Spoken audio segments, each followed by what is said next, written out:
abençoa, Senhor, o brando ninho em que este lar se transfigura, entretecendo em fios de ternura, agasalho para os que choram no caminho.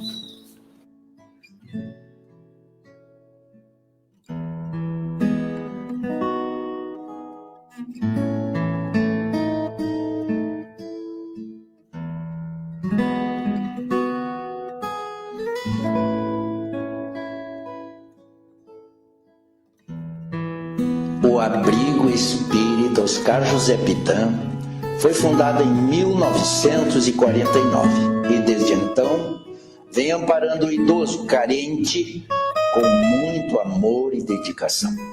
Os moradores do abrigo são assistidos nas suas necessidades de alimentação, higiene, vestuário, acomodação, lazer e saúde.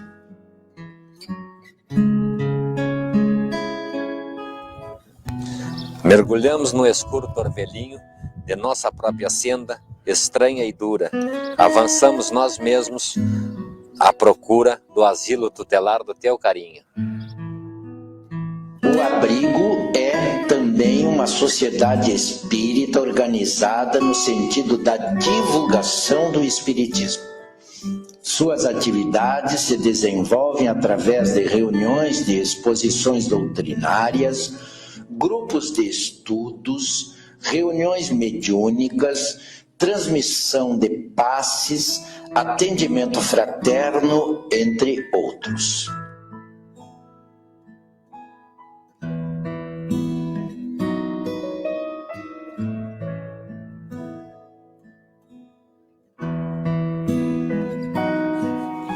Vamos lá.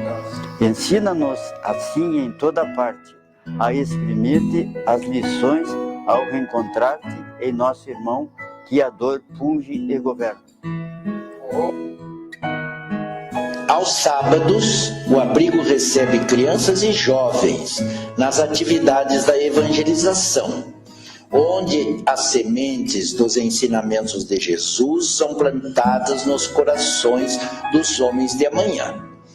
Concomitantemente, ocorrem os encontros da família, que tem como objetivo valorizar a função educadora e regeneradora da família no processo de edificação pessoal do espírito humano. E faze desta casa o doce abrigo, em que possamos trabalhar contigo, no culto vivo da bondade eterna. Nossa instituição está de portas abertas para recebê-los.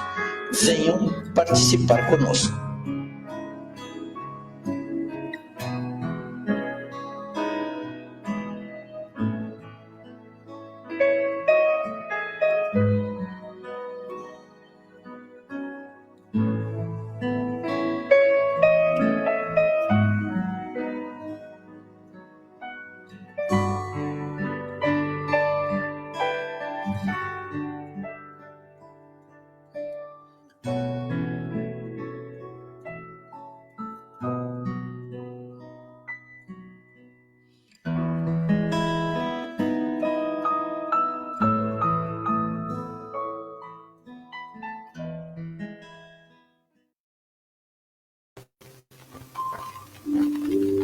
Muito bom dia a todos, meus irmãos.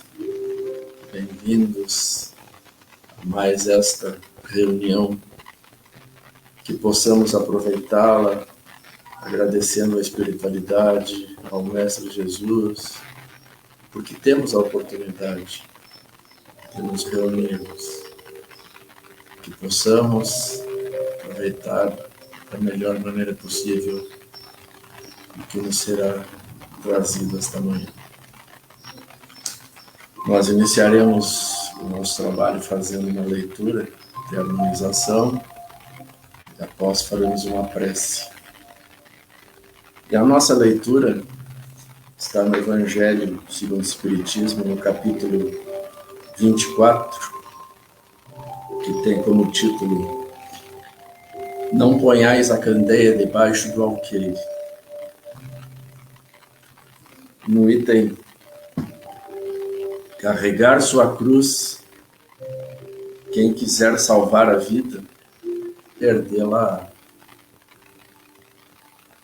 Rejubilai-vos, diz Jesus, quando os homens vos odiarem e perseguirem por minha causa, visto que sereis recompensados no céu.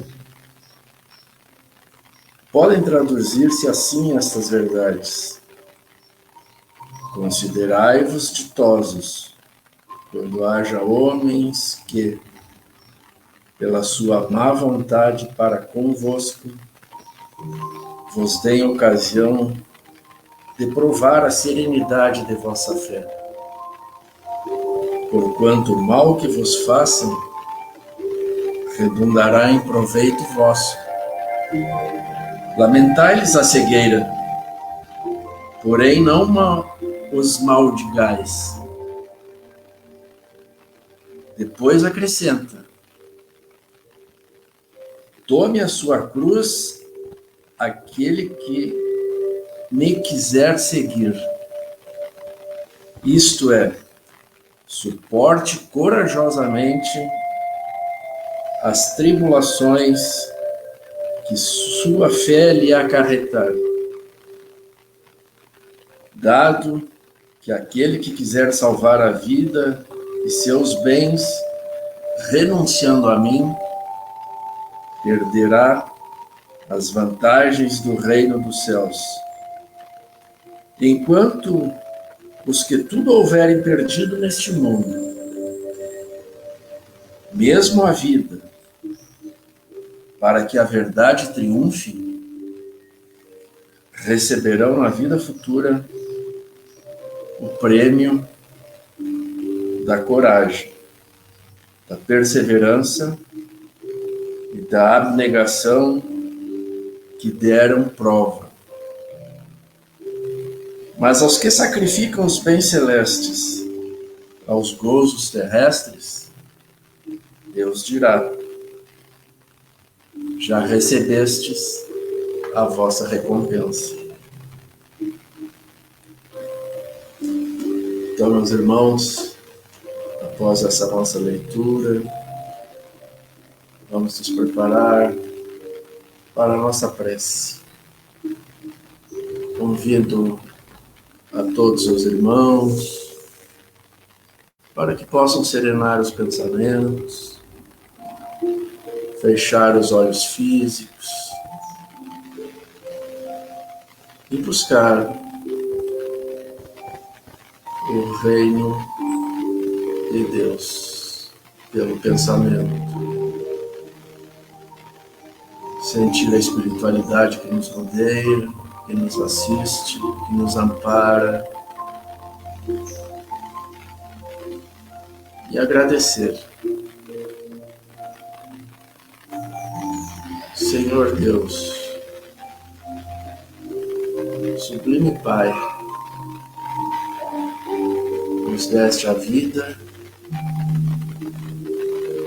e todos os meios para que possamos evoluir e crescer, chegarmos próximos a Ti, Pai.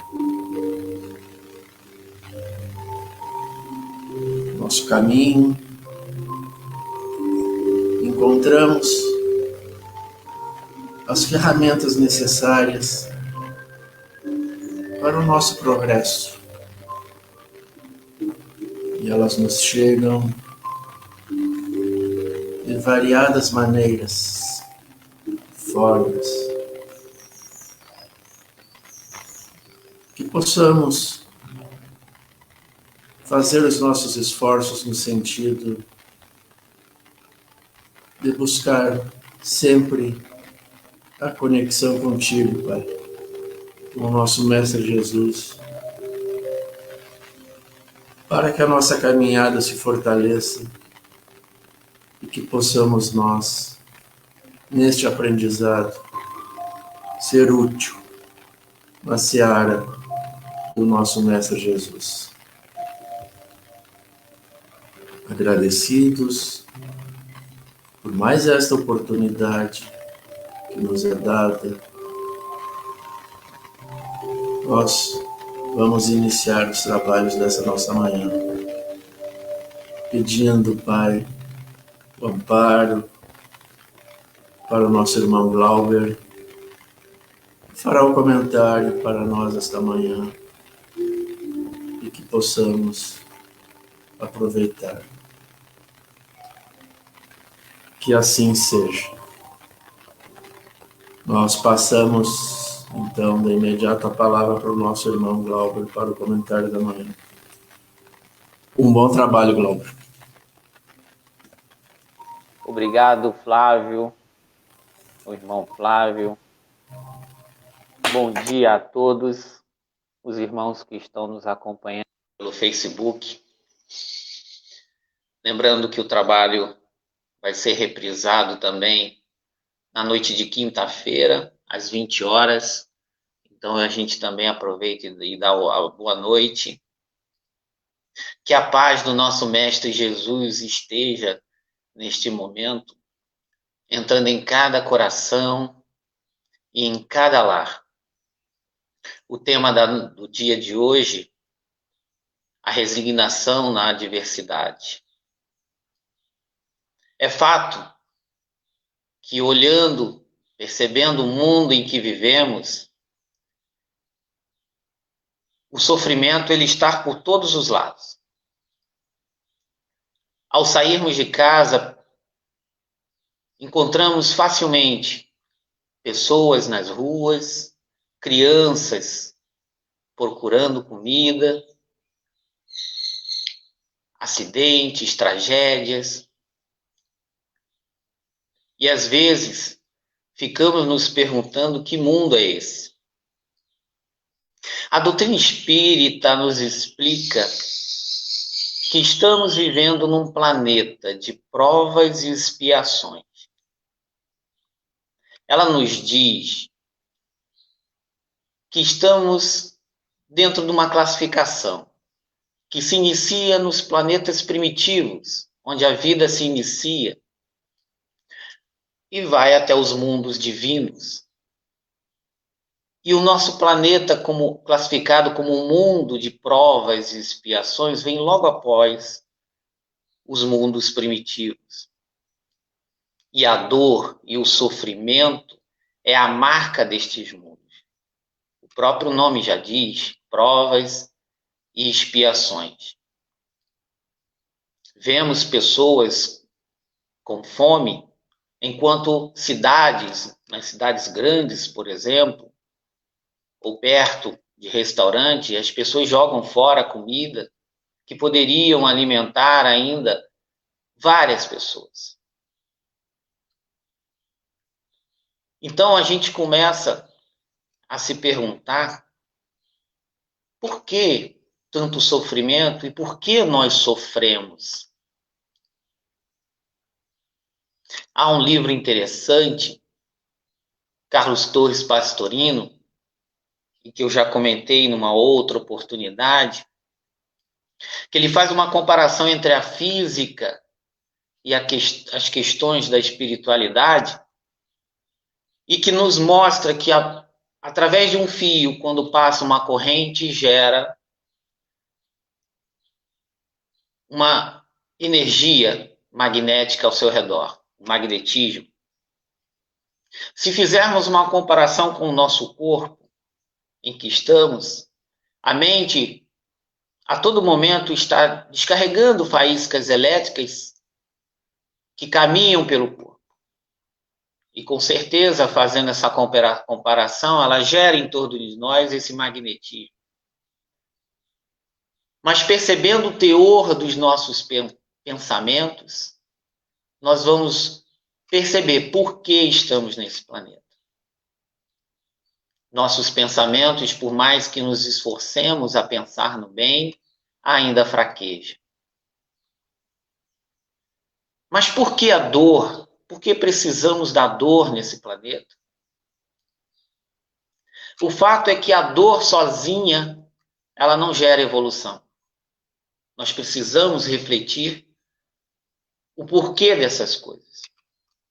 E Santo Agostinho, no seu livro chamado Livre-Arbítrio, ele tem uma frase muito interessante. Ele diz assim: é visto com clareza que uma coisa é viver e outra muito diferente é saber que se vive. Que nem todo vivente sabe que vive, embora todo aquele que sabe que vive necessariamente vive.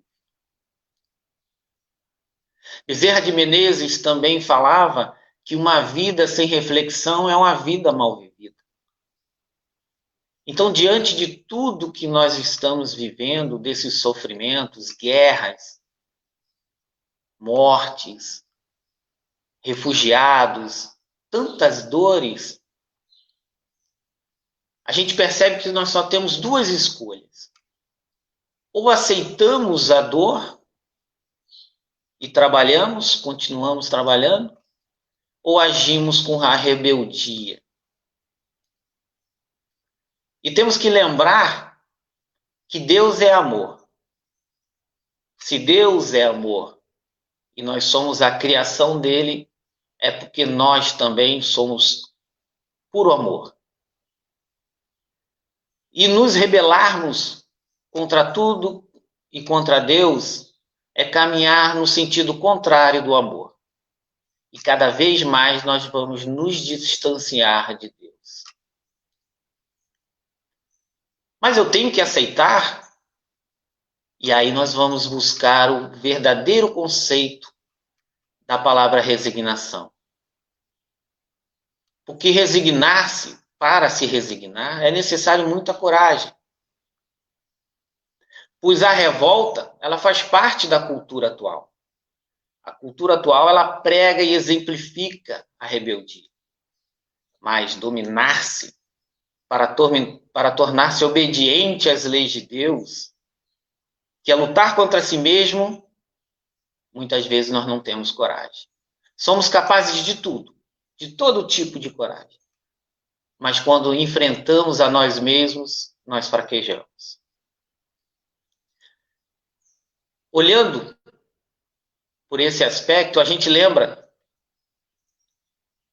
que parece que ainda somos adolescentes. Porque o adolescente, ele já tem um certo conhecimento. Já está na faculdade, já está ali no 2º grau, aprendeu várias coisas. E por isso, ele acha que tudo ele pode. Pode mudar o mundo. Pode fazer o que quer. Já entende as coisas. E eu acho que o nosso mundo está nesta fase. O ser humano, com o advento da tecnologia e da ciência, acha que tudo pode. E aí começa a se rebelar contra Deus. O seu orgulho e a sua vaidade está falando mais alto. Só que nós sabemos, e aí no nosso evangelho, no item 12, no capítulo 5, Kardec nos diz assim: entre essas faltas, cumpre-se que coloque na primeira fiada a carência de submissão à vontade de Deus, que é justamente essa rebeldia. Quando uma pessoa está doente e não aceita, é difícil a gente querer ajudar, ou dar um remédio, ou levá-la para um médico, ela não aceita. Então, estamos numa fase que nós temos que refletir e verificarmos que estamos numa sociedade doente e que precisamos de um médico, precisamos de um remédio. Mas o que está acontecendo? Nós fugimos do remédio. Nós estamos fugindo de Deus. Mas vamos entender, então, o conceito correto de resignação, e nós vamos verificar que há muita dúvida em relação a isso, por vários motivos. E nós vamos recorrer aos estoicos. O estoicismo faz parte da filosofia grega clássica. Viveram com seu fundador, Zenão de Císio, mais ou menos por volta de 340 a.C., criou o estoicismo, e que tinha como objetivo principal falar sobre a moral do homem, falar sobre a evolução do homem moralmente. E naquela época, o homem, principalmente no Império Romano, porque logo o estoicismo saiu da Grécia e entrou no Império Romano, com destaque para Marco Aurélio, o imperador, vivia um momento de muita corrupção, roubos. A mesma coisa que vivemos no dia de hoje, a luta pelo poder. E interessante que os estoicos, então, foram uma contrapartida a esse momento ruim. Então vamos trazê-los para que a gente possa entender o tanto de sofrimento da época, como é que eles lidavam com esse sofrimento. E eles diziam o seguinte, tinham dois princípios básicos. O universo é regido por uma lei. Ao analisar a natureza, ao observar a natureza, os estoicos percebiam que havia um padrão. E que por trás, então, de tudo que eles notavam, que observavam, havia uma lei. Estas leis também eles traziam para as questões humanas os nossos sofrimentos e as nossas adversidades. Melhor explicando, é como se nós pegássemos nosso armário e colocássemos aqui as calças, aqui as blusas, e nesse pequeno ambiente eu determinasse como seria arrumado. E essas leis, eles notaram que dão ordem e harmonia. Eles observavam o universo, os céus, e diziam, nós não vemos choque entre as estrelas. O que nós percebemos é só uma harmonia. Harmonia entre tudo, mesmo dentro da natureza. Então, haverá de ter uma lei e que essa lei é justa. Daí o sentido de justiça. A justiça nos dá as leis para que a sociedade haja ordem e harmonia. Então, eles percebiam que até os nossos sofrimentos, até as adversidades pelo qual o homem passava naquela época, estavam conforme uma lei e que essas leis eram justas. O segundo princípio, lembrando que se lembrarmos da doutrina espírita, vamos lembrar do quê? Da lei da ação e da reação. Mas o seu segundo princípio, diziam os estoicos, que o homem devia viver conforme a natureza. Uma pedra se comporta como uma pedra, a planta se comporta como uma planta. Mas o homem tem que se comportar como um homem, dotado de uma razão e dotado de uma inteligência. O homem, diante, então, do sofrimento, ele não podia se comportar como uma pedra. Ele tem a inteligência e ele tem a razão. Então, ele tinha que buscar como amenizar essas dores pelo qual ele passava. Ele podia, e tanto que Epíteto, no seu livro Arte de Viver, ele diz que o homem deve distinguir o que pode e o que não pode controlar. O que ele pode controlar, ele tem a razão e a inteligência para mudar. Mas o que ele não pode controlar, ele tem que se resignar e, a partir daí, viver. Era o conceito dos estoicos de felicidade. Aquilo que eu não posso controlar, eu deixo para lá e sigo a minha vida. Nós encontramos isso na questão 741 do Livro dos Espíritos, onde a pergunta é a seguinte: dado é o homem conjurar os flagelos que o afligem? E a resposta dos espíritos é exatamente essa: há flagelos que o homem não pode controlar. Há flagelos que o homem pode controlar e que com o tempo e com o conhecimento adquirido, ele pode prevenir. Então podemos dar o exemplo, por exemplo, de um tsunami. O homem não pode controlar ou impedir o tsunami, mas ele pode criar meios de avisar que aquela onda está vindo e que a população daquele local possa sair em segurança. Então nós percebemos que o homem, através dos tempos, vai ganhando essa sabedoria, essa inteligência e pode, a partir daí, amenizar o seu sofrimento. Mas aquilo que ele não pode controlar, ele deve resignar-se. No item 8 do Evangelho, também no capítulo 9 do Evangelho segundo o Espiritismo, eles dizem o seguinte: cada época é marcada assim com um cunho da virtude ou do vício que a tem de salvar ou perder. A virtude da vossa geração é a atividade intelectual. Seu vício é a indiferença moral. Então eu considero a resignação, como uma das virtudes da atualidade mais difíceis do homem conseguir, né, de aprender, de entender. Pois dada esse avanço tecnológico, que nós já falamos, dado a inteligência do homem, ainda falta muita coisa. Mas o homem acha que pode tudo e começou a esquecer Deus. Se percebemos nos dias atuais, em que nós estamos dentro de uma pandemia, o homem, através dos cientistas, estão à procura de uma vacina para esse mal que assola o nosso planeta. Temos e podemos que procurar a vacina.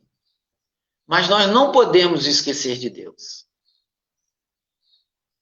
Porque o que está aí não está desafiando o homem só na inteligência. Está nos desafiando a procurar Deus. Está nos desafiando a acharmos nós mesmos. Porque estamos perdidos. Não sabemos para onde vamos mais. E nos apegamos nas questões materiais. Mas Deus está sempre conosco. Jesus caminha ao nosso lado. E está no leme dessa grande barca. No item 8, também do Evangelho segundo o Espiritismo, no seu capítulo 9, Kardec, então, conceitua a resignação. Fala um pouco mais sobre essa questão. A doutrina de Jesus ensina em todos os seus pontos a obediência e a resignação. Duas virtudes companheiras da doçura e muito ativas, o que não se revela. Se bem os homens erradamente as confundam com a negação do sentimento e da vontade. Negação do sentimento e da vontade. Negação da vontade seria o conformismo. É eu ter um espinho no pé e não tirar. Isso se explica porque 1857 Kardec trouxe o Livro dos Espíritos. Há um pouco tempo atrás, mas ainda a gente vê resquícios nos dias de hoje, em que tudo nós colocamos a culpa em Deus. Porque naquela época da igreja, na Idade Média, o centro de tudo era Deus. Então, se tudo que acontecia de mal ou de ruim, ou de bom, aliás, era Deus. Na época de Kardec, essa transformação já havia sido feita. O homem agora passava a ser o centro do universo, o centro de tudo. Então, quando ele fala que alguns confundem com a negação da vontade, ainda é esse resquício antigo do catolicismo de que nós devemos baixar nossa cabeça no sentido de que tudo que está acontecendo é por obra de Deus. Então, nossos erros os nossos defeitos, as nossas más ações e o resultado delas é culpa de Deus. Hoje, com a doutrina, nós entendemos que nós somos responsáveis. Nós somos co-criadores e também somos co-responsáveis por tudo, através dos pensamentos que nós emitimos. Por mais que uma tragédia ocorra em tal lugar, se minha mente ela vibra naquela sintonia, eu apenas estou reforçando o que está acontecendo em outros locais do planeta. Mas naquele mesmo tempo de Kardec havia um filósofo chamado Schopenhauer, um filósofo pessimista, que dizia que viver neste mundo, um mundo de miséria, era sentir dores a todo momento, e por isso o homem deveria resignar-se. E para que evitasse essa dor, a maneira como Schopenhauer enxergava a resignação era a negação da vontade. A vontade para Schopenhauer significava todos os desejos humanos, o desejo no sentido de objetivos. Eu quero comprar um carro, eu quero comprar um apartamento, eu quero ter um emprego, porque ele via que o homem, ao atingir o objetivo, ele não se saciava. Ele ia logo atrás de outros objetivos. E essa corrida insana, ele percebeu que trazia para o homem muita dor, sofrimento, por às vezes até não conseguir o objetivo. Mas percebendo também que logo conseguir o objetivo, o homem se sentia vazio e já procurava um outro objetivo. Então, negar a vontade era uma forma do homem viver na castidade, na pobreza.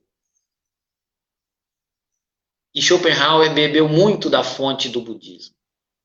Por isso que ele tinha esse entendimento. E era contemporâneo de Kardec. Por isso que Kardec nos traz esses ensinamentos sobre a questão da negação da vontade. E nós, como eu falei, eu tenho um espinho no pé e me dói. Não vou tirar porque Deus colocou ali. Mas você pode tirar. Como diziam os históricos, você pode tirar. Então, aquilo que você pode fazer, faça. Então, é essa ideia que Kardec tinha sobre a questão, o Schopenhauer tinha, desculpe. E aí Kardec continua. A obediência é o consentimento da razão. A resignação é o consentimento do coração. Mesmo não sabendo o porquê, nós entendemos que é uma força maior. E assim nós nos resignamos, aceitamos. Não nos conformamos. Porque ele diz aqui, são forças ativas, ambas. Então, a resignação é uma paciência em movimento, em que nós esperamos, mas estamos sempre ativos. Sempre em ação, tentando achar um modo de ou diminuir aquela dor, ou mesmo até de evitá-la, de aniquilá-la. Um dia desses, chovia bastante aqui, na minha cidade, eu observando o lado de fora, percebi um pássaro. E a gente consegue achar Deus olhando a natureza. Aquele pássaro tomava tanta chuva caía em cima de suas asas, e ele se mexia, abria as asas, fechava, se sacudia. E ele suportou ali aquele tempo inteirinho, aquele vento e aquela chuva. E aí, com esse tema na mão, eu percebi que, meu Deus, os animais também sofrem. Imagine se todos os animais começassem a reclamar, mas eles não reclamam. Claro que o objetivo da dor neste planeta dos animais é diferente. Tem o objetivo da evolução psíquica do animal. O gato, quando sente dores, ele vai no terreno, come um matinho, depois regurgita. o homem, o objetivo da dor é a evolução moral. E eu percebi que Jesus sempre nos ensinou de forma simples, falando sobre as coisas da vida, falando sobre as coisas até da natureza, nos ensinando a ter fé e confiança na justiça divina.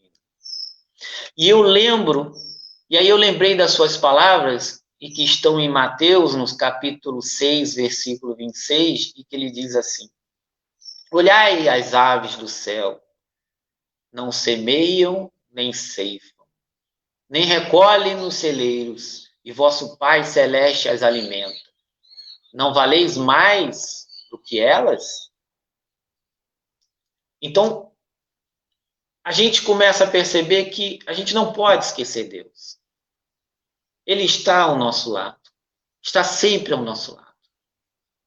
Se alimenta as árvores do céu, por que haveria de nos deixar por aí, soltos, né? Isso não é verdade. Jesus está sempre conosco. E quando nós temos as nossas dores, as nossas dificuldades, basta que tenhamos fé. E isto está também no Evangelho, no capítulo 5, no item 19. A fé é o remédio seguro do sofrimento. Mostra sempre os horizontes do infinito diante dos quais se esvaem os poucos dias brumosos do presente. Então, cada vez que sentirmos dores, ou mesmo em adversidades quaisquer que forem na família, tenhamos fé na providência divina. Jesus foi nos dado como exemplo e como modelo. E ele foi o maior modelo de obediência e resignação que nós temos. Obediente ao Pai para nos trazer a boa nova. E resignado, porque sabia da nossa inferioridade. Sabia das nossas condições espirituais e que ele sofreria. Mas mesmo assim ele veio. Veio porque nos ama. Mas também veio e agora está esperando por nós. Está esperando que nós o procuremos. Está esperando que nós possamos fazer a nossa parte, mesmo diante de tanto sofrimento. Porque a doutrina espírita nos explica, e eu acho que já comentei, que todos esses sofrimentos são frutos do que nós fizemos. Nós estamos colhendo o que plantamos. Muitas das vezes a gente faz o mal, mas a gente não percebe, acha que aquilo foi o bem. Mas com o tempo, com a vontade de se conhecer, com essa busca interna, e como dizia Carl Gustav Jung, dentro de nós existe uma casa. E como toda casa, há um quarto escuro lá nos fundos, que a gente fecha porque a gente guarda toda a tralha da casa. Capaz de abrir aquela tralha cair em cima da gente, de tanto que a gente guarda. Então está na hora de acharmos essa casa, abrirmos esse quartinho e fazermos uma limpeza para que a casa toda esteja limpa. Porque nós precisamos evoluir. Nós estamos aqui para evoluir. E dentro dessa graduação que existe nos mundos, nosso mundo está agora se modificando para um mundo de regeneração. A evolução é a grande lei, como diz os estoicos, que eles percebiam olhar a natureza. E é através da natureza que eu vou trazer uma história que eu li há pouco tempo, de uma flor chamada flor de lótus, para que a gente possa ter o exemplo que Deus está na natureza e está nos ensinando. A flor de lótus, ela tem uma semente marronzinha, e ela existe muito no Oriente, na Índia. E ela só cresce no lodo, no fundo dos lagos. Onde a gente, é como se a gente pisar num lodo no fundo do lago, para a gente ter uma ideia, a gente vê que é difícil pisar e às vezes tirar o pé daquele lodo. Pois a flor de lótus, ela nasce ali, uma casquinha marrom. Mas que quando ela se abre, o que aparece dentro é a semente ali branca. E isso nos reporta a nós. Temos ainda uma casca marrom. Uma casca marrom e que nós precisamos deixar o que há melhor de nós. Precisamos colocar o que há de melhor de nós para fora. E como a flor de lótus, ela precisa vencer aquela diversidade do lodo que não é fácil. É difícil. Mas ela consegue vencer o lodo. E o caule, quando consegue vencer o lodo, ele cresce no meio da água, que é outro obstáculo. Quando chega à superfície e ele vence a água, ela abre a flor, deixando o seu interior de frente para o sol. É como se a gente precisasse disso para crescer, vencer os obstáculos da vida, as adversidades, não desistir. E essas adversidades, por mais que sejam duras, nós temos que acreditar que nós vamos chegar lá. E que quando vencermos a água, podemos nos virar contra a luz, a favor da luz. E a flor é tão interessante que quando à noite ela se fecha, porque ela só aceita a luz. Assim como nós, não podemos nos abrir para aquilo que é negativo. Nós temos que nos abrir para aquilo que é positivo. E no Evangelho, essa procura da evolução, né? No Evangelho tem uma frase interessante, que está no item 15 da introdução. Porque também nós estamos falando aqui de evoluir, de nos resignar, e muitas pessoas podem achar que não vou orar a Deus. Eu tenho fé. Claro, temos que ter fé. Mas olha que interessante que tem no Evangelho. As mais belas preces e os mais belos sacrifícios trazem menos a divindade do que uma alma virtuosa, que faz esforços por se assemelhar. Então, Jesus ouve as orações, é óbvio, é claro. E ele entende as nossas imperfeições. Mas o que Jesus mais quer de nós é que a gente se assemelhe a ele. Assim como ele disse há muito tempo atrás, sois deuses? No sentido que sois deuses, nós podemos se assemelhar a ele. Basta que nós amemos, que foi o grande ensinamento que ele nos deixou. Amemos a vida, amemos as pessoas. Né? Procuramos amar, vamos procurar amar a todos. Sabemos que temos defeitos, todos nós vivemos num mundo de provas e imperfeições. Mas se nós não desculparmos, nós não entendermos os outros, né? Vamos viver neste mundo que estamos vivendo agora. Então é o amor que cura. E o amor é o bem em movimento. E no Evangelho, também na sua introdução, no item 16, olha que frase bonita. Ele diz assim, é o amor que dá paz aos homens. Acalma o mar, silencia os ventos e sono a dor. Então, quando nós amamos, se nós estamos com dores e sofrimentos, elas se amenizam, elas dormem, nos dão tempo. E aí nós podemos lembrar de Chico e de Divaldo.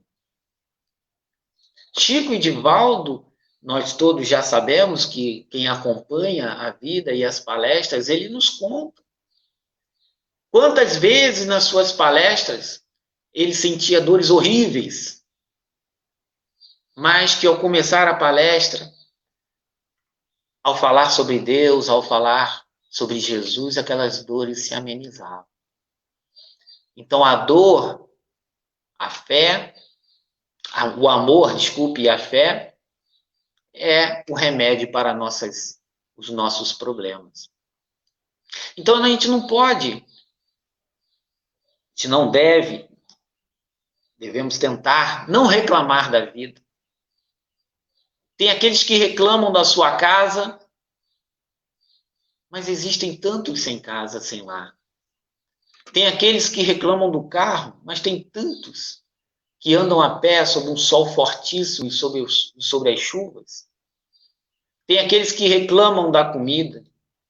Quantos dariam tudo para comer o que você come?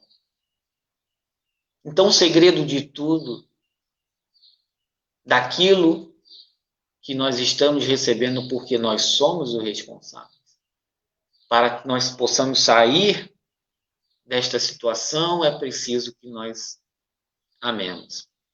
E Deus nos deu o modelo e guia, Jesus, e também nos deu o nosso anjo da guarda, que muitas das vezes nós esquecemos. Esquecemos de pedir ao nosso amigo que está sempre ao nosso lado. Veja bem, foi dado a nós um espírito, um amigo, que vai estar ao nosso lado em todos os momentos. Se afasta quando fazemos algo errado. Se afasta, mas nos orientando. Quando nós não ouvimos a sua orientação, ele nos deixa à vontade. É o livre-arbítrio. Mas ele não esquece da gente nunca. Então, eu vou contar uma pequena história para que a gente possa refletir sobre tudo isso que a gente está falando. Mas não desistam nunca, aqueles que porventura estão em sofrimento. Agora mesmo, um pouquinho antes do nosso trabalho, eu ouvi um vídeo de uma senhora idosa que com mais de 100 anos, ela comenta: não desistam da vida, a vida é maravilhosa.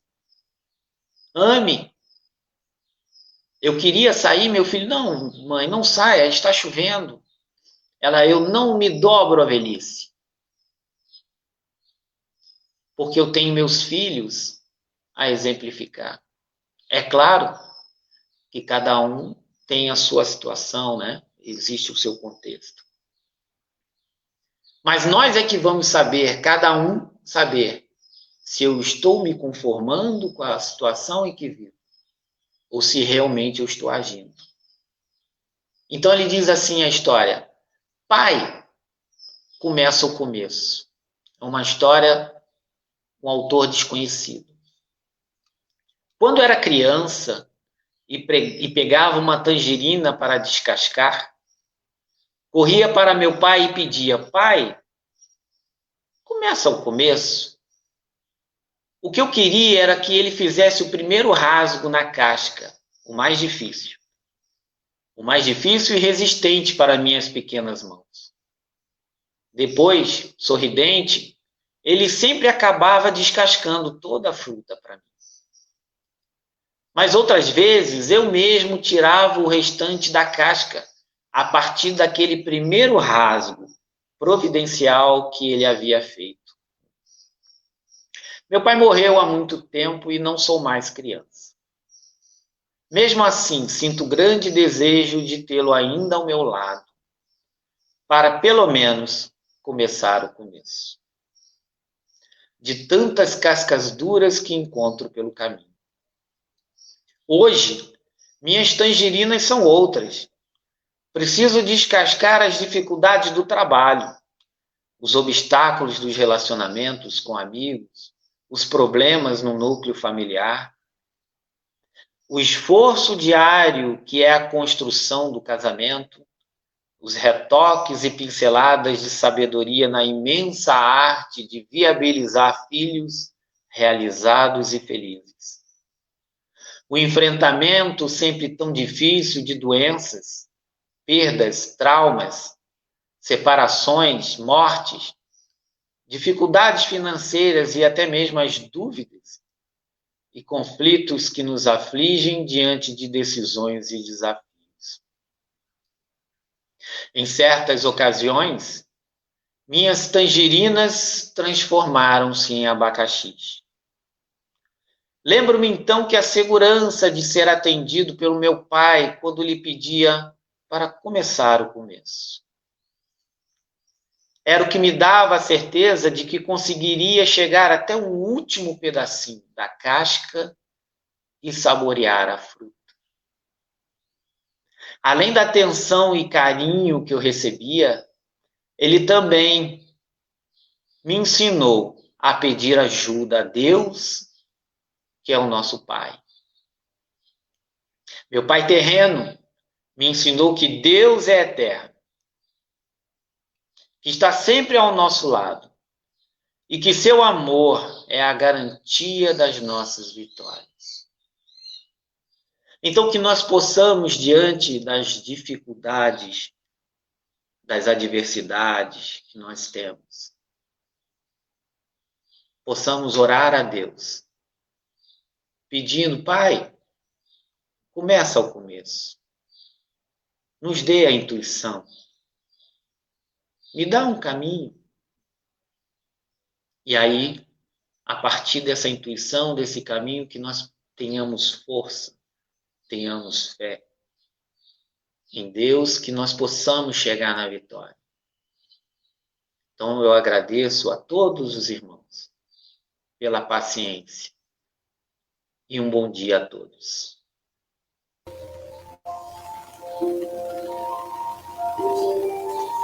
Nós agradecemos, Glauber, o teu trabalho, que nos traz belas reflexões para esta manhã.